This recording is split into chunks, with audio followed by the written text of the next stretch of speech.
As leituras deste domingo nos propõem uma reflexão sobre o reino e a sua lógica mostram que o projeto de Deus, o projeto do reino, roda em um sentido contrário à lógica do mundo.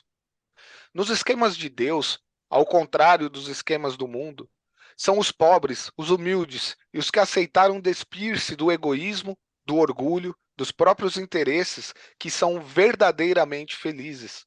O reino é justamente para eles. Na cultura, na história, vamos expressar, levando a palavra de Deus em todo lugar. Vamos lá, fazer ressoar, ressoar a palavra de Deus em todo lugar. Fazer ressoar, ressoar a palavra de Deus em todo lugar. Saudações, queridos irmãos e irmãs, bem-vindos ao canal do Padre Tinaca. Eu me chamo Tinaca Justin Berry, o padre da Congregação dos Oblatos de São José, e nesse dia, o quarto domingo do tempo comum, trazemos a vosso redor a reflexão dominical com os leigos, a nossa atividade semanal para engajar os leigos, para ajudar os leigos no bom conhecimento da palavra de Deus, especialmente no Evangelho do dia. E comigo aqui, o nosso convidado, Marco Ferrão, que está sempre fiel, né, ao nosso programa, nos ajudando com as reflexões. Bem-vindo aqui, Marco Ferrão, no canal do Padre Tinaca. Olá a todos, olá Padre Chinaca, obrigado pelo convite, é um prazer estar mais uma vez aqui.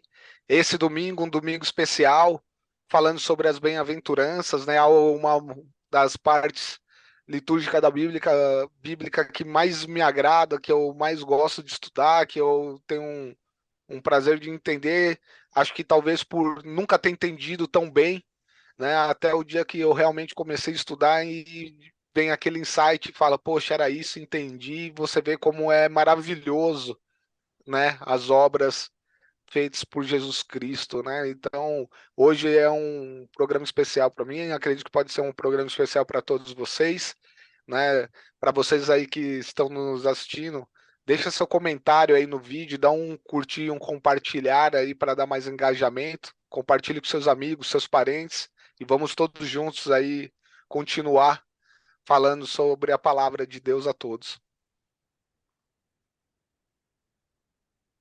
E vamos iniciar com a oração breve para invocar o Espírito Santo sobre nós. Em nome do Pai, do Filho e do Espírito Santo.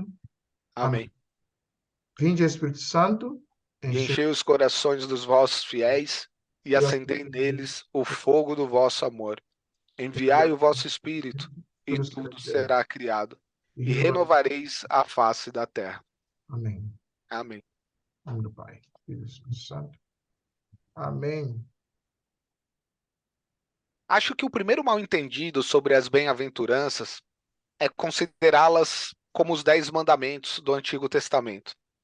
As bem-aventuranças no Novo Testamento são uma espécie de conjunto de 8 regras que todos nós devemos seguir, e se os seguirmos, vamos para o céu.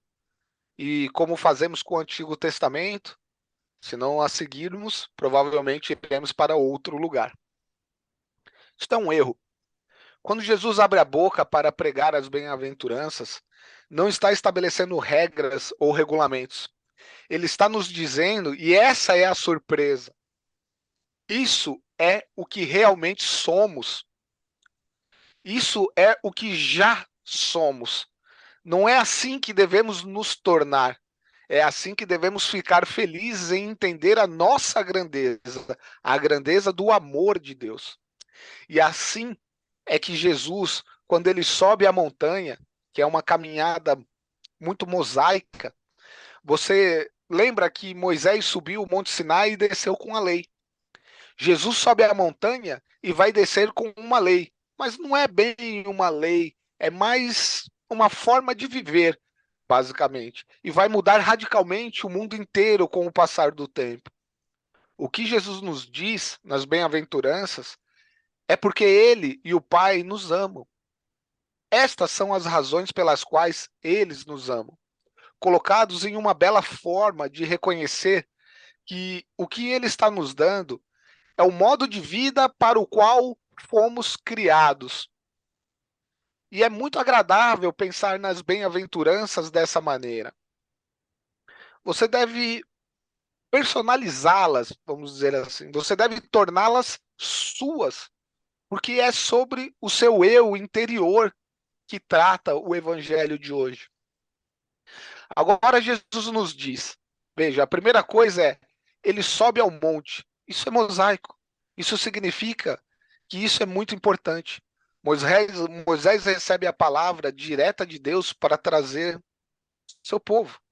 Jesus veio como filho de Deus e fala pela primeira vez desta forma ao povo. Ele se senta. Este é o sinal de ensino. Sempre que eles têm na Bíblia alguém prestes a ensinar algo, ele se senta. Todos os rabinos se sentam e os outros ficam de pé. Ele está ensinando. Os discípulos estão próximos a ele e cercam o mestre. E então tem a multidão. Para que tipo de multidão Jesus estava falando? Dificilmente o tipo de congregação para o qual estou falando agora. A maioria dessas pessoas eram apenas pessoas comuns, pessoas curiosas, não tão interessadas em nada além da nova curiosidade que era Jesus de Nazaré. A maioria deles era muito pobre porque era uma época muito difícil em Canaã, e principalmente na Galileia, de onde vinham os gentios. Eram pessoas comuns, algumas boas, outras más, algumas ali para roubar, outras para saber o que o homem santo tinha a dizer. E essas são as pessoas a quem ele se dirige. E o que seria uma bem-aventurança? Uma bem-aventurança é basicamente a bênção de Deus sobre algo. Então ele dirá: bem-aventurados são. E então o que ele diz, né? Ele dirá: bem-aventurados pobres, bem-aventurados estes. Significa parabéns de certa forma. Significa que a resposta à bênção de Deus é dizer: eu te amo. E portanto, você deve ser feliz e alegre, porque a bênção de Deus é o amor de Deus e a aprovação de Deus. E Deus está dizendo a todo esse grupo de pessoas maltrapilhas: você é exatamente o que meu pai ama e cuida, e quer que você saiba mais sobre ele. E ele lhe dirá como é Deus. Veja agora, a primeira bem-aventurança. Bem-aventurados os pobres em espírito, porque deles é o reino dos céus. O que significa ser pobre de espírito? A melhor tradução disso é: bem-aventurados os que conhecem sua necessidade de Deus. A presença e o amor de Deus estão com você. Que começo maravilhoso. Bem-aventurado todos aqueles que conhecem sua necessidade de Deus e a presença amorosa de Deus é dada a vocês. Conheça a sua necessidade de Deus e Deus conhece sua necessidade para cada um de nós. Para o reino de Deus significa a presença de Deus. O reino é a presença de Deus. Essa é a primeira. Legal, não é? Você tem mais 7, mas eu não vou demorar tanto. A segunda é: bem-aventurados os aflitos, porque serão consolados. Como você pode dizer seja feliz quando está de luto? E a resposta a isto é: você será consolado. Chorar na linguagem bíblica e na linguagem religiosa não é ficar sentado sentindo pena de si mesmo porque algo terrível aconteceu com você. Chorar é lamentar o pecado e a tristeza, o sofrimento e a dor que são tão comuns em nossas vidas e no mundo em que vivemos. Não sentimos pena de si mesmo, mas de todas as pessoas afetadas. E, portanto, nossa compaixão também pelos outros, nossa compreensão, e nos juntamos a eles em suas lágrimas. Há um grande ditado que diz: quando choramos juntos, Deus chora conosco. E apontamos para Jesus no Getsemane, onde ele chorou e lamentou pelo mundo inteiro. E claro, bem-aventurados os que choram, pois serão consolados uns pelos outros e serão consolados pela presença do próprio Deus. Agora, isso é lamentar. Bem-aventurados os aflitos, bem-aventurados os que choram, porque serão consolados. A terceira, bem-aventurados os mansos, porque possuirão a terra. Consideramos as pessoas mansas como não totalmente confiáveis, porque somos todos muito superiores quando começamos a nos mover fora de nossos próprios corações e de nossas próprias famílias. Mas os mansos são as pessoas gentis, amáveis, aceitando as adversidades com coragem, porque o mundo é dado a eles. Porque eles não são uma ameaça para ninguém. Eles não cobiçam o mundo. Eles apreciam tudo, mas não precisam ter nada e, portanto, caminham livremente pelo mundo, desapegados, altruístas, mas sempre cuidando dos outros e ajudando os outros, e apreciando a presença e o amor de Deus neste mundo. Aprenda a rir de si mesmo, aprenda a se levar com facilidade e aprenda com muita confiança que Deus te ama, principalmente quando você virar aquele lado que não sabe tudo, mas põe a mão como uma criança na mão de Deus. A próxima. Bem-aventurados os que têm fome e sede de justiça, porque serão saciados. Justiça aqui significa retidão, e os meios justos são bem-aventurados aqueles que estão bem com Deus, que estão bem com seus vizinhos e que estão bem consigo mesmo e com seu próprio coração.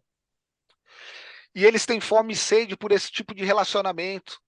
É claro que lhes serão dados, pois o próprio Deus o dará a eles. O quinto é misericórdia.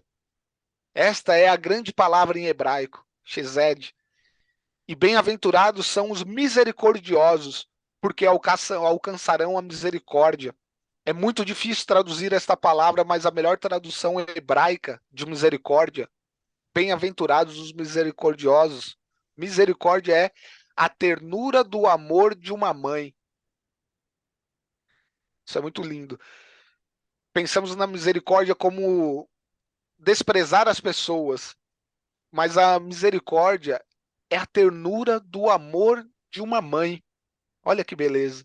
E na Bíblia, Deus toma o lugar da mãe, pois Deus é chamado de mãe que embala Israel, seu filhinho. Portanto, é a ternura maternal de Deus que é a verdadeira misericórdia.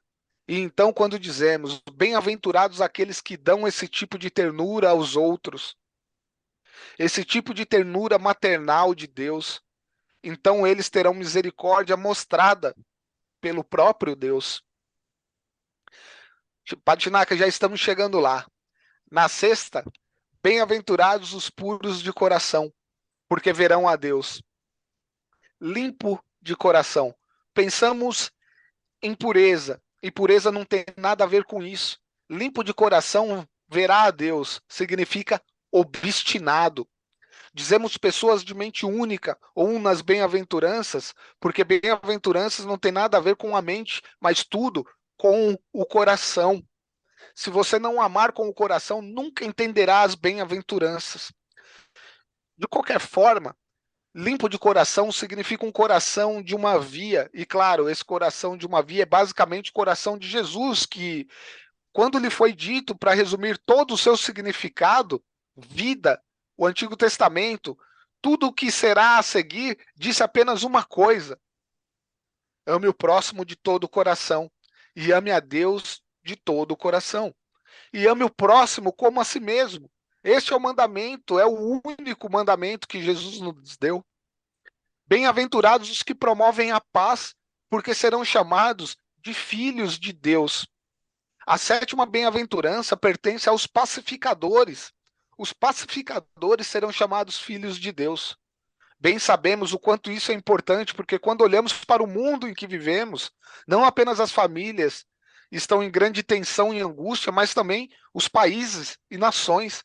O pacificador é a pessoa mais bem-vinda em todas as famílias e em todos os países. O grande Papa João Paulo II foi um grande exemplo de pacificador. Manteve discurso conciliador e pacificador, mediando a paz em várias situações de conflito, porém sem se esquivar da luta contra as ideologias abjetas, sem o uso de nenhuma arma, senão o evangelho e o amor. Defendeu ferrenhamente os valores da família, que chamou de santuário da vida, e a inviolável dignidade de todo ser humano dentro do projeto de amor de Deus para cada um, de onde brota aquilo que ficou conhecido como a teologia do corpo. Os pacificadores são chamados filhos de Deus, e com razão, pois Jesus veio nos trazer a paz, e nós somos seus irmãos e irmãs, e foi a vontade de seu Pai que o mundo inteiro vivesse em paz, e, portanto, aqueles que trabalham por essa paz, no menor ou no maior nível, esses são verdadeiramente os filhos de Deus. E então, no final, é claro, ele diz: bem-aventurados sois vós, quando vos injuriarem e perseguirem, e mentindo, disserem todo tipo de mal contra vós, por minha causa. Você deve se alegrar, porque sua recompensa será grande no céu. Há outra maneira de dizer isso, que é se eles perseguirem você, gritarem com você e apenas tornarem sua vida miserável por causa da bondade que você faz e das coisas gentis que você faz, e eles disserem: bem, você é um idiota, você é estúpido, ou isso, ou qualquer outra coisa, você deveria estar feliz, porque está no caminho certo para a cura e salvação de Deus. Eu gostaria de terminar lembrando que começamos com a ideia melhor, com a verdade, de que Jesus não está nos chamando para essas bem-aventuranças. Ele diz que você já as tem, elas são parte de você. Você nem mesmo as reconhece, mas você é todas essas coisas que Jesus, quando ele olhou naquele dia para aquela incrível multidão de povos que estava rodeando, ele estava se dirigindo a discípulos que iriam traí-lo. Ele estava se dirigindo a pessoas que iriam insultá-lo e até crucificá-lo. Mas ele sabia que dentro de seus corações havia um sentimento profundo de que eles queriam se mover para o bem e eles queriam se mover para a cura. E também eles, todos eles, quiseram ser salvos pelo Messias, que veio para salvá-los. O que estou apontando finalmente nisso, e espero que não tenha demorado muito, é que o único grande mistério que devemos penetrar em todas as coisas que aprendemos com Jesus, o único grande mistério é o quão digno nos é ter Jesus como irmão e Deus como Pai.